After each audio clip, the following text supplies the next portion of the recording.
Mu kwizihiza uyu munsi Kiliziya yabageneye urubyiruko rwa Paruwasi Mimuri rusanga hari byinshi byo kwishimira kuri uyu munsi mukuru warwo. Cyambere twakoze weekend de jeune yabereye muri centrale ya Rutoma, icya kabiri twafashije abakene, icya gatatu twakozemo amarushanwa atandukanye yaba ku bigendanye na Bibiliya. Ni ibyishimo mfite kubera ko natsinze nkabona amanota meza, amanota 92 n'amanota meza kandi ashimishije, kandi bikantera n'imbaraga zo gukomeza ku buryo andi marushanwa none yijyanye n'ijambo ry'Imana, gusoma ijambo ry'Imana nayo nzayitabira kandi nkayatsinda. Yego, uyu munsi ni umunsi mukuru w'urubyiruko, ibintu twishimiye ni byinshi cyane ko urubyiruko ubu ngubu rwiteje imbere rukora amatsinda, kandi urubyiruko nk'uko mwabyiboneye rufite impano nyinshi zigiye zitandukanye, kandi mwabonye ko rwitabiriye aho hari abajene nka 400. Mwumva ni ibintu byo kwishimirwa. Dufite abahanzi bagiye batandukanye. Uru rubyiruko kandi rwanashimiye inzego za Kiliziya zidahwema kubitaho mu buryo bwose bushoboka.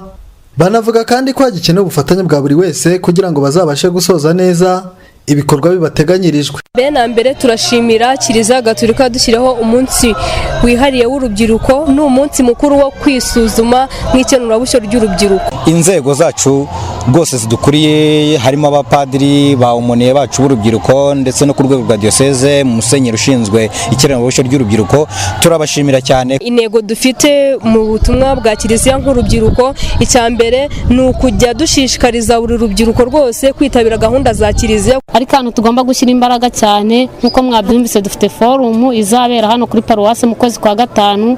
Ubwo birasaba gushishikariza urubyiruko, noneho tukazaza turi benshi, byibuze tugeze nko muri 700. Ubwo rero niyo mpamvu tugomba gufatikanya. Umuneye w'urubyiruko rw'iyi Paruwasi Padiri Silas Nteziryayo yavuze ko ubutumwa bw'urubyiruko bukomeje, anashishikariza urubyiruko kubaduka barangwa n'ibyishimo ndetse no kwemera kutadohoka kugira ngo bazashobore guhangana n'ibigeragezo bahura nabyo. Icyo natangaza nuko urubyiruko uyu munsi rwitabiriye icyumweru cyarwo, tunasoza n'ibikorwa. Murabizi ko ku itariki 5 kugira ku itariki 7 ko dufite weekend de jeune yabereye muri centrale ya Rutoma. Twese twemeza rero ko ibikorwa tubikomeje kandi ko tugomba gukomeza nyine na gahunda z'urubyiruko.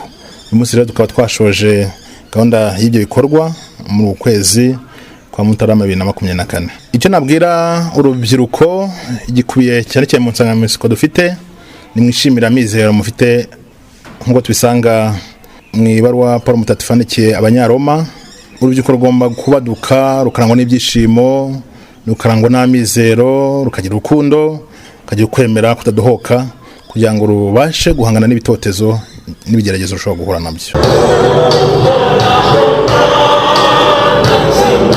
Ubwo bizihizaga uyu munsi urubyiruko rw'iyi Paruwasi rwahawe umwanya maze rugaragaza impano rwifitemo mu bihangano bitandukanye. Pascal Habineza, Radio Maria Rwanda, Paruwasi Mimuri, Diocese ya Byumba.